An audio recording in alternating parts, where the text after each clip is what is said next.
Mika Whaitiri.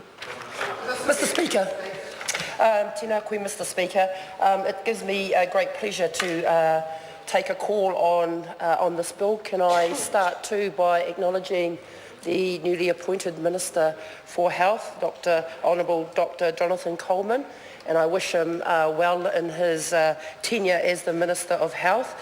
Health, for many of the people that I represent from the Ikaroa Rāwhiti, is very, very important, along with education, jobs and housing. So I am happy to stand in support of the reading of this bill for its first reading. Mr Speaker, I want to acknowledge the origins of this amendment coming from the Public Health Bill introduced by the Honourable Annette King some 7 years ago. Mr Speaker, I want to acknowledge the fine role the Honourable Annette King has been as a Minister of Health. And there isn't a place that I travel up and down Ikaroa Rāwhiti, be it in hospitals, be it at community health providers, Māori Pacific, who don't know and acknowledge the work that Annette King done in her time as Minister of Health. So I do want to acknowledge and mihi to Annette. Mr Speaker, I'm glad that even though 7 years on that we have this bill before the House. And of course the problems that this bill is attempting to address is canvassed by previous speakers, infectious diseases and UV tanning devices. And so, Mr Speaker, I want to talk about the problem around infectious diseases and the intent that this bill is attempting to do in mitigating how we deal with that. And there is a risk that members of the public are affected with serious infectious diseases, and the spread of these diseases remain unknown and is not able to be managed. So that's clearly the intent of this bill. We're also trying to, through this bill, create comprehensive and timely information on rates and trends of sexually transmitted illnesses, which are lacking, which hampers appropriate policy development for reducing and managing these STIs.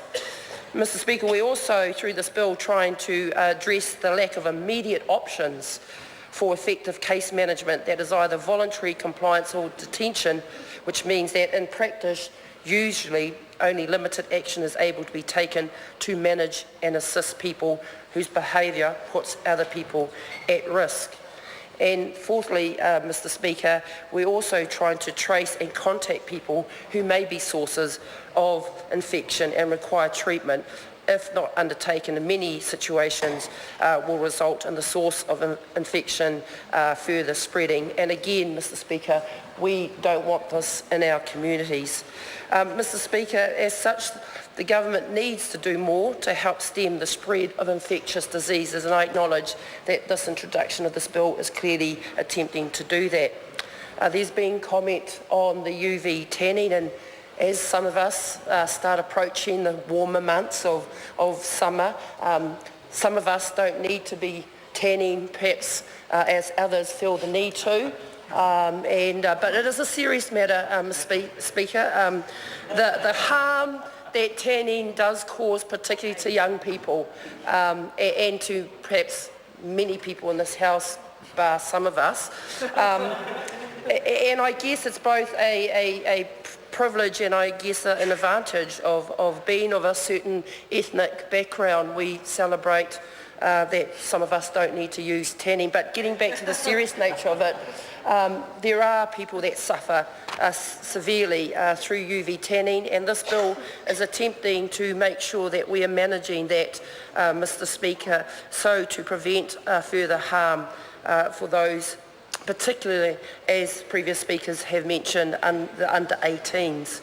Mr Speaker, so what is the bill about? It is trying to give effect to the government's decision from October 2013 to improve the range of measures available to protect the public from harm associated with both infectious diseases and with artificial urine tanning.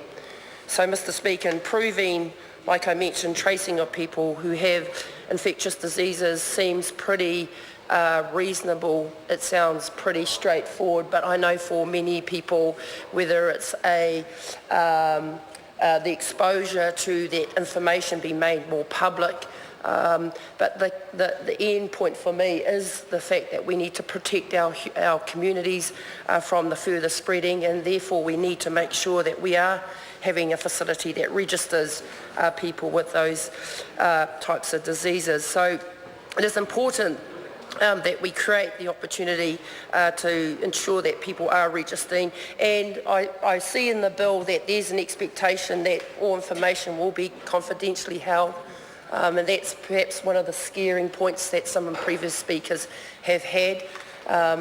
But I also know that it is vital for the many people, and we've read stories in papers when people have maliciously gone on to spread infectious diseases and the harm that has caused many innocent people throughout the country. And so, Mr. Speaker, I just want to ensure that when we are putting this through the Select Committee process, that people who may have a concern, and I do want to acknowledge the Green member talking around getting the balance between liberty and public good right. I think the Select Committee is a process in which people can raise their concerns. But, Mr. Speaker, as a member from one of the largest electorates, I do need to pass on some comments to members of the Select Committee that for a lot of the health policies and the health legislations that we pass through this House, I do want to put a plug for rural communities.